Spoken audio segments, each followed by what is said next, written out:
Okay, we have an ex-Muslim. She have questions. Let's see what she want to say.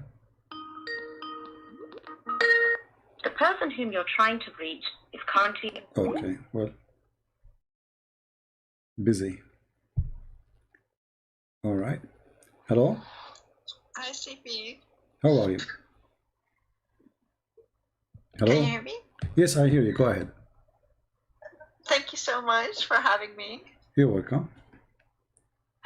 So I had a question about, is Muhammad really a descendant from Bani Hashim?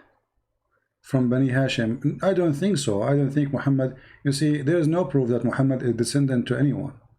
And I believe the reason, one of the proof of that, Muhammad's family themselves, they rejected him and they sent him to a Bedouin women in the desert, and nobody want to have him. Can you show where, like, with sources, please? Okay, let us see.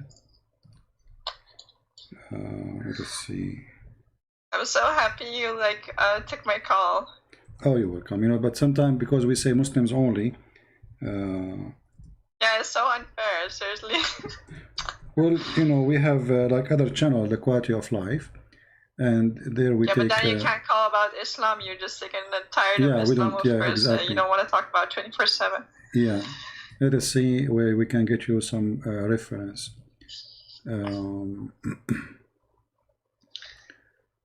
We will try to find something Muslims they agree with. Let's see. Yeah, please, because of course Hassan and Daif is not good enough, so it needs to be Sahih, and even that is not good enough. Yeah, yeah, you know. So here we go. This is actually even Muhammad. What people do not know that Muslim they claim that Muhammad he have a plastic surgery for his breast twice. Oh yeah. Once when he was a child, where he was with this women, the Bedouin women in the desert. Let me see if I can find the hadith. If I can find the hadith in English.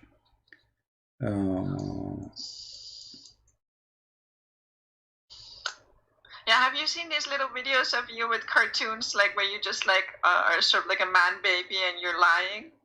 Have you seen those series? I'm not sure. It's and when you investigate, you see that they're lying again. These apologists are so sad, of Islamic apologists. Seriously. Yeah, well, they are kids. It's okay. They help us at the end of the day. They don't. They do the opposite. You know, people when they find out that they lie and then they gaslight it on you. They lie exactly. It's their lie, but then they gaslight it on you. Yeah.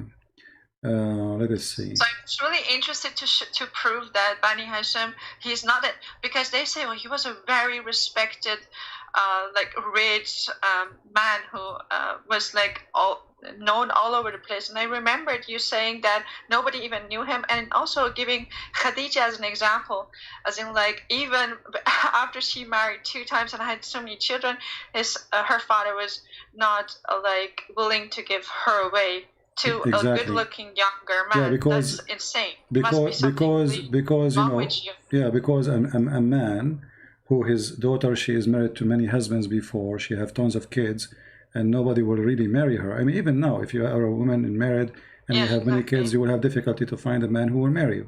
So why her family they reject Muhammad if he is from a great family? Let me tell you why. Because he was such a good person, Muhammad. He just wanted to be with someone who he loved. He didn't care about the dogma of the day, and he married someone who was even married 2 times and had so many children. Yeah. He's such a great man. I mean, the things that they say about it. I mean, the guy was obviously a pedophile, right? Because after that, right away, he just from 15 years older to 6 or something. It's just insane that he is an obvious pedophile, and yet when you give an example of look, he married Khadija only for power, and she was this and this woman, it's no, astaghfirullah. Yeah.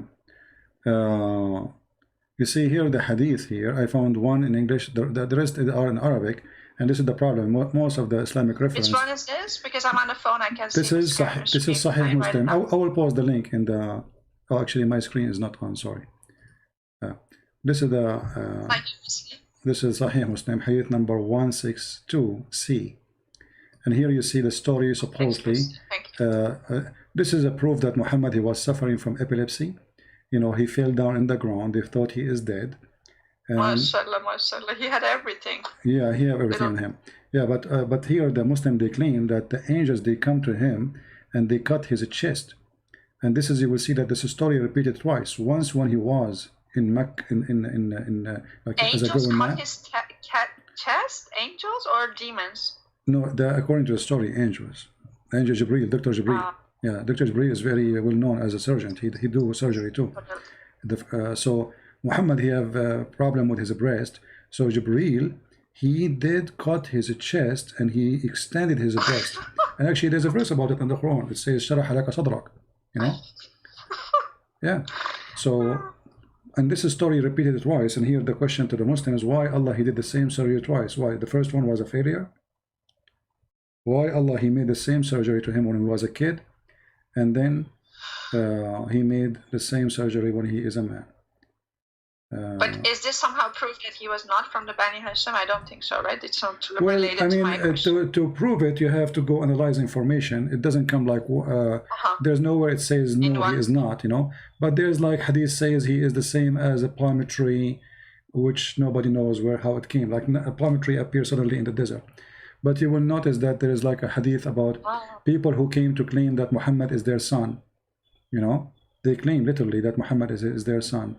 The family of Muhammad, all of them, they rejected him. They sent him to a woman. She had nothing to do with him in the desert. No, okay, let me ask it, frame the question differently. Is there proof, is there hard proof that he was like the descendant of the Bani Hashim according to the Quran or the Hadith, Sirah or Sunnah? Nowhere in the Quran is speaking about that. You know, the Quran mentioned the name of Muhammad. How do you know then about the Bani Hashim? Nowhere. And this is where. This is what to, of course, Ishmael.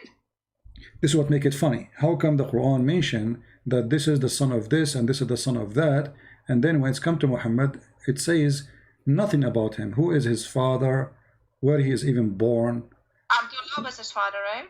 Yeah, but the Quran name. And he was dead 4 years before. Abdullah is not his father. Abdullah is an Arabic word used for anyone who is unknown, slave of Allah. So if something happened, and you saw somebody, a man, doing something, let us say you are on the street, and they ask you what his name, you say Abdullah, which means anyone, slave of Allah, I don't know, you know. So slave of Allah, the name of the father of Muhammad, proving two things. It cannot be the name of Muhammad's father because Muhammad's father will go to hell. So how he is a slave of Allah yet he will go to hell? Number two, all the sons of the grandfather of Muhammad, they have names of the idols of Quraysh. Muslim, they claim that the family of Muhammad, they are like the grandfather, he was Hanif, but this is a lie. All of us, we knew that from his children's Abdul Uzza, Abdul Manaf, Abdul Manat, etc., all the names, they are the slaves of the idols around the Kaaba. So if you say that Muhammad's father, his name is Abdullah, that means Abdullah was one of the idols, or Allah was one of the idols around the Kaaba too. Or you have to explain to me how Allah became with those. And what is the proof that Abdullah really was the father of Muhammad? There's no proof. Even their book says that Abdullah and his father, they have sexual intercourse with two women in the same time. So then how, yeah, I mean, it's supposedly marriage. So, which means the same night, like they get married together in the same night, but it's like, you know, Arab marriage. So how then Muhammad, he is born 4 years after his father's death, if his father is Abdullah? You know, like that just defies like the world how it works. But then the ones who are this deeply hypnotized with this thing, they will say, so what, don't you believe in miracles? Those are miracles. No, actually the Muslims believe that a Muslim woman, she can carry a child from a husband up to 10 years. Let us see if I can find you the reference. We showed it before. And all of this is just to cover how Muhammad's story happened. Let us see. We can use Google Translation to show what Muslims believe. And you will see how hilarious it is. Okay, let us open this page here. Okay, this is... I will put it in the screen so everybody can see.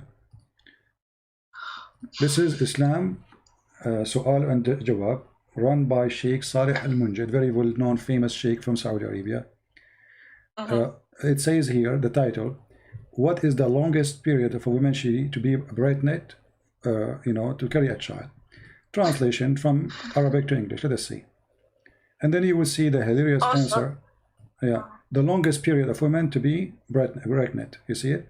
So here, if you go down and read the answer, you will see the following. First, second, here they give you the opinion, because Muslims, they have many sects.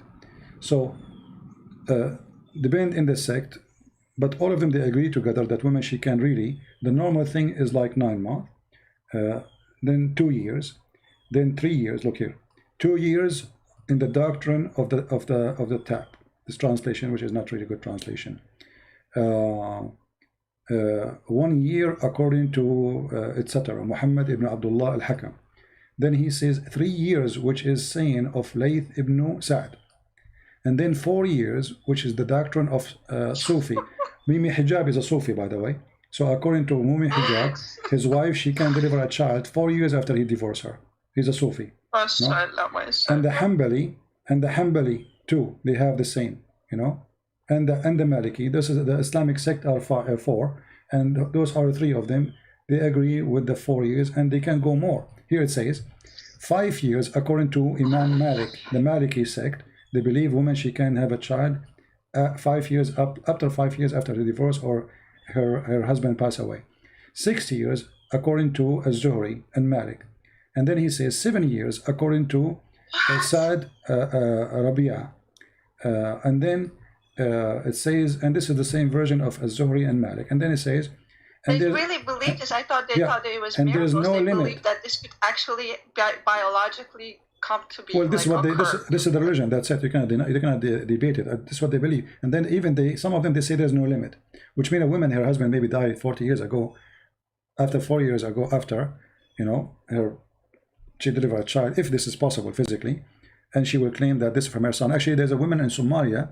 They were going to practice Sharia law on her, and then the lawyer, he showed them the reference that a woman, so what? Because they took her to court, because 2 years after her husband passed away, she delivered a child. So obviously she is doing illegal relation, So they took her to the court, and then the lawyer, he showed them that according to Islam, a woman, she can deliver after 7 years. There's no proof that she is committing adultery. Use a purpose, then, So he saved her. The laws of nature, you can maybe use it in court. Yeah, that's the only place you can maybe abuse it.